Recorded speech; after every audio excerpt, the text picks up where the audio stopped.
Bismillahirrahmanirrahim. Assalamualaikum warahmatullahi wabarakatuh. Selamat pagi, salam sejahtera untuk kita semua. Bagaimana kabarnya anakku sekalian hari ini? Bapak berharap kalian semuanya dalam keadaan sehat walafiat. Oke, baik, kita akan melanjutkan materi tentang listrik. Pada pertemuan sebelumnya kita telah membahas materi listrik. Kalian sudah paham apa itu kuat arus, apa itu tegangan, dan apa itu hambatan. Nah, pada kesempatan kali ini kita akan melanjutkan masih bagian dari tentang listrik, yaitu rangkaian arus searah. Nah, tujuan pembelajaran kita hari ini ialah bagaimana siswa dapat menentukan nilai hambatan, nilai kuat arus, dan tegangan pada rangkaian seri maupun paralel. Oke. Pasti anak-anakku sekalian sering-sering berinteraksi dengan alat-alat elektronik seperti ini. Nah, tentu ada yang bertanya mengapa alat elektronik tersebut bisa menyala. Apakah karena listrik? Nah, listrik itu berasal dari mana? Apakah memang ada dari sananya atau bagaimana? Terus selanjutnya, pernahkah anak-anakku sekalian memperhatikan listrik di rumah kalian? Ketika ada satu lampu yang mati, mengapa yang lain tidak ikut mati? Apa sebenarnya yang terjadi? Misal kalau kalian mematikan televisi tapi kulkas tetap menyala, mesin air tetap menyala, apa sebenarnya yang terjadi? Rangkaian seperti apa yang terjadi di rumah kita? Oke, pertanyaan-pertanyaan ini yang akan kita coba bahas pada pertemuan hari ini. Oke, baik. Jadi ini adalah slide yang menampilkan tahapan listrik itu bisa sampai di rumah kita. Secara sederhana sebenarnya ada 3 tahap. Ada tahap pembangkit, tahap kedua transmisi, dan tahap ketiga itu distribusi. Di tahap pertama, listrik kemudian dibangkitkan atau dihasilkan dari berbagai macam pembangkit. Ada yang kita kenal pembangkit listrik tenaga air, tenaga uap, tenaga mikrohidro, tenaga bayu, dan yang lebih keren lagi itu tenaga nuklir. Pasti anak-anakku bertanya, bagaimana proses sehingga bisa terjadi atau sehingga bisa kita menghasilkan listrik? Kita ambil contoh pembangkit listrik tenaga uap. Pembangkit listrik tenaga uap ini bahan dasarnya, bahan bakunya ialah batu bara. Batu bara yang kemudian dibakar, dipanaskan. Energi panas yang dimiliki oleh batu bara itu yang kemudian dikonversi menjadi energi listrik. Sama halnya juga dengan pembangkit listrik tenaga air. Jadi air sungai yang mengalir itu tentu membawa energi. Kemudian air sungai itu menggerakkan turbin. Turbin ini yang kemudian menghasilkan listrik. Jadi energi kinetik, energi gerak dirubah menjadi energi listrik. Sama halnya dengan pembangkit listrik tenaga lain. Itu merupakan hasil dari konversi. Setelah listriknya berhasil dikonversi, listrik kemudian ditransmisi melalui saluran udara tegangan ekstra tinggi. Kalian mungkin pernah perhatikan ada kabel-kabel yang menjulang tinggi di udara yang biasa dipasang di gunung atau melewati persawahan. Itu adalah sutet. Tegangan yang mengalir pada kabel tersebut itu sekitar 200.000 volt atau bahkan 500.000 volt. Kemudian listrik diteruskan masuk di saluran udara tegangan menengah. Kemudian anak-anakku mungkin pernah perhatikan kabel-kabel yang seperti tiang jemuran itu di pinggir jalan. Itu adalah saluran udara tegangan menengah. Itu kira-kira sekitar tegangannya sekitar 20.000 volt. Kemudian dari situ itu sampai masuk di tahap distribusi.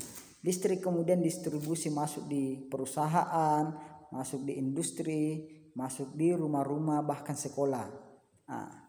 Yang masuk di rumah kita bahkan masuk di sekolah itu tegangannya tidak lebih dari 240 volt. Coba bayangkan, yang tadinya disutet sekitar 200.000 volt, sampai di rumah kita hanya sebatas 240 volt. Tentu ada yang bertanya, mengapa listrik di rumah kita itu hanya dialiri tegangan sebesar 240 volt? Karena memang listrik di rumah kita, elektronik di rumah kita itu sengaja didesain supaya bisa menerima tegangan sebesar 240 volt. Oke, baik, kita lanjut. Nah, di dalam listrik ada komponen-komponen listrik. Nah, ketika kita ingin menggabungkan komponen yang satu dengan komponen yang lain, itu ada 2 cara atau bahkan 3 cara. Kita bisa menyusun komponen tersebut dalam bentuk rangkaian seri atau paralel, atau bahkan gabungan dari seri dan paralel.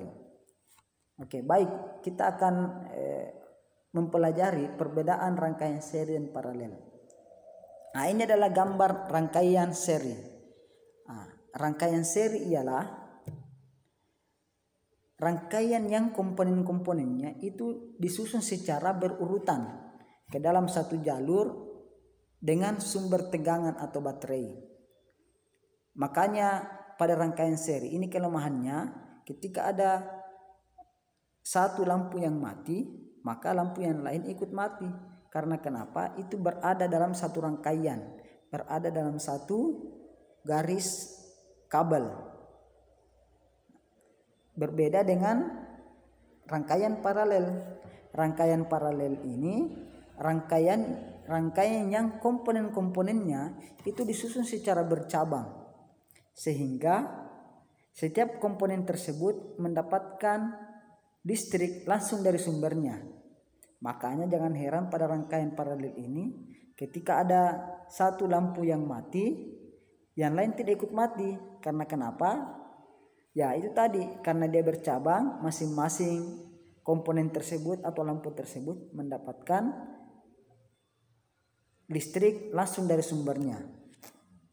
Oke, baik, kita lanjut. Ini kita sudah masuk di pembahasan matematis dari rangkaian seri. Oke, kita anggap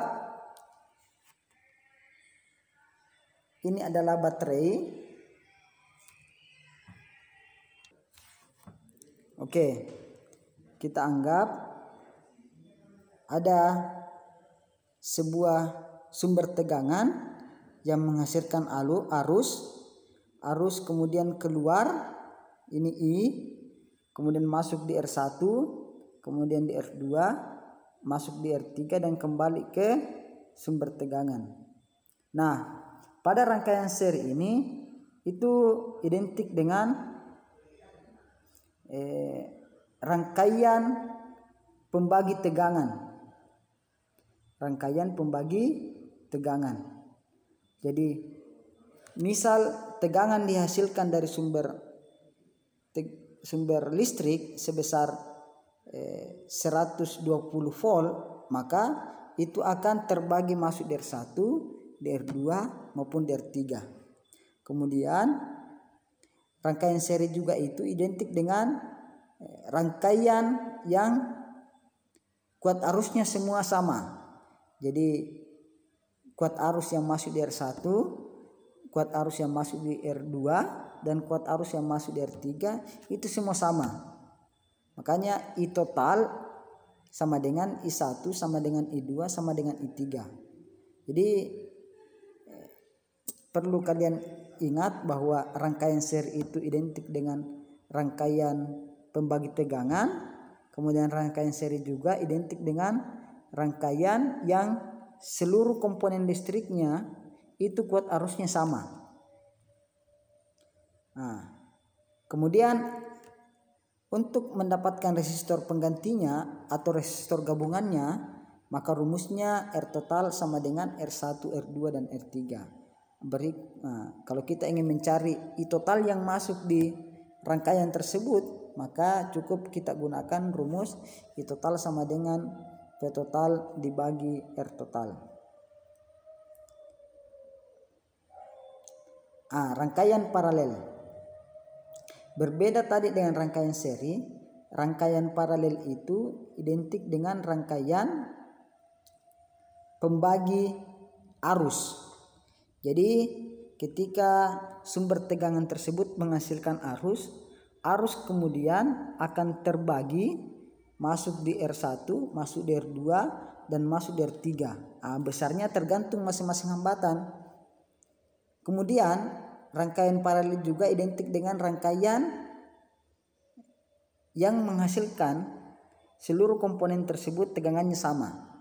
Jadi misal tegangan dari sumber 120 volt, maka komponen-komponen yang lain juga tegangannya sama 120 volt. Yang berbeda adalah kuat arus di masing-masing komponen. Makanya untuk mencari R total atau hambatan pengganti dari rangkaian paralel, rumusnya ialah 1/R total sama dengan 1/R1 tambah 1/R2 tambah 1/R3. Nah, untuk mencari kuat arus yang masuk pada rangkaian paralel, yakni V total dibagi R total. Oke, selanjutnya kita akan masuk di kelebihan dan kekurangan pada rangkaian seri maupun paralel. Nah, pada rangkaian seri kita sudah tadi bahasakan, kalau di rangkaian seri itu hanya butuh sedikit kabel untuk merangkai. Berbeda pada rangkaian paralel. Pada rangkaian paralel butuh lebih banyak kabel karena memang rangkaiannya itu bercabang. Sama halnya dengan rangkaian seri. Rangkaian seri juga kita tadi sudah bahasakan bahwa ketika ada satu lampu yang mati, maka lampu yang lain juga ikut mati. Pada rangkaian paralel tidak demikian. Tidak saling mempengaruhi antara komponen satu dan komponen yang lain.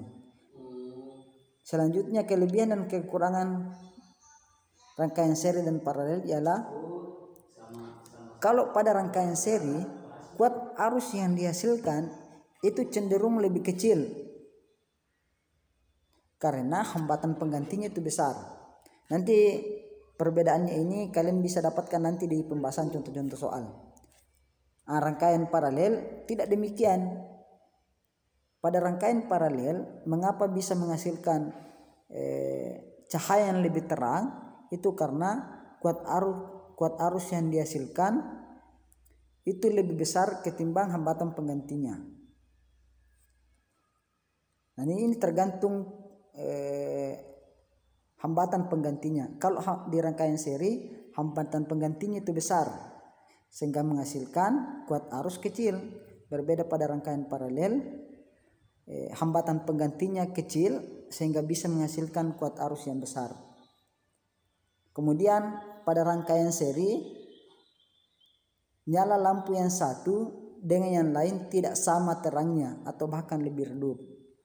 Pada rangkaian paralel nyala lampu yang dihasilkan itu cenderung lebih terang.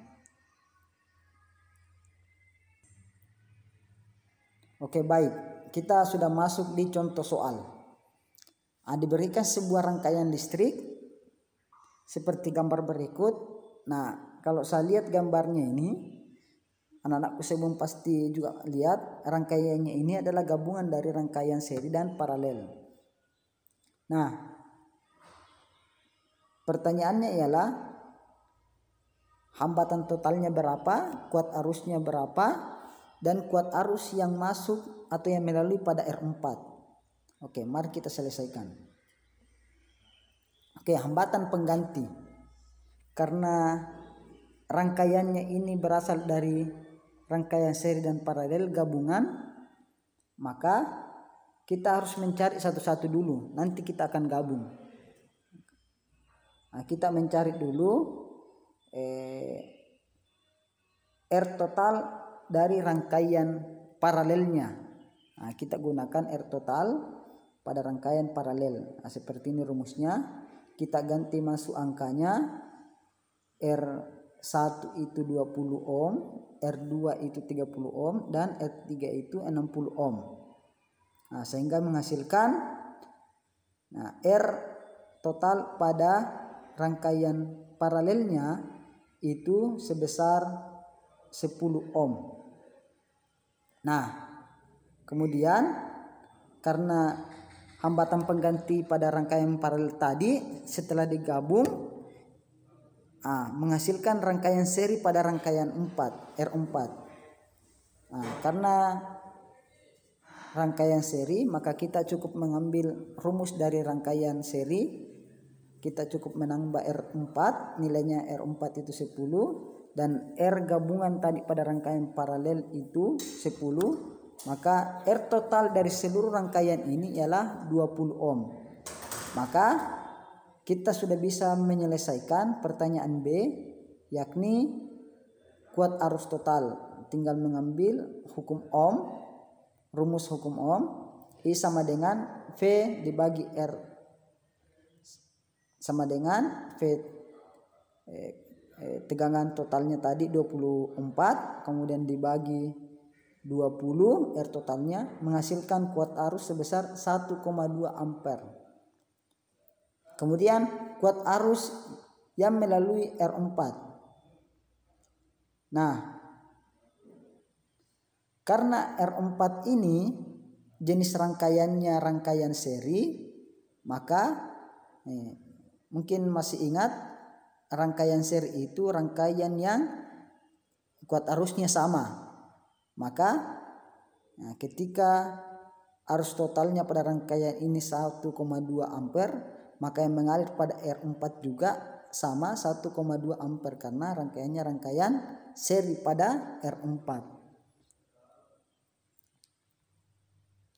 Oke, kesimpulannya rangkaian seri ialah rangkaian yang hanya memiliki satu jalur arus listrik dari sumber baterai, sementara rangkaian paralel ialah rangkaian yang disusun secara bercabang sehingga seluruh komponennya itu mendapatkan listrik langsung dari sumbernya. Kedua, rangkaian seri identik dengan rangkaian pembagi tegangan, sementara rangkaian paralel identik dengan rangkaian pembagi arus.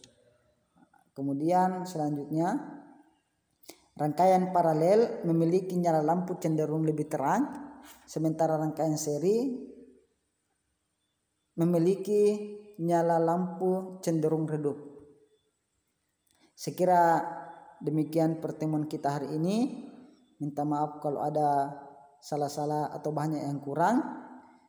Semoga kita bisa dapat lanjutkan ke materi-materi pembahasan selanjutnya. Sekira demikian, saya akhiri. Assalamualaikum warahmatullahi wabarakatuh.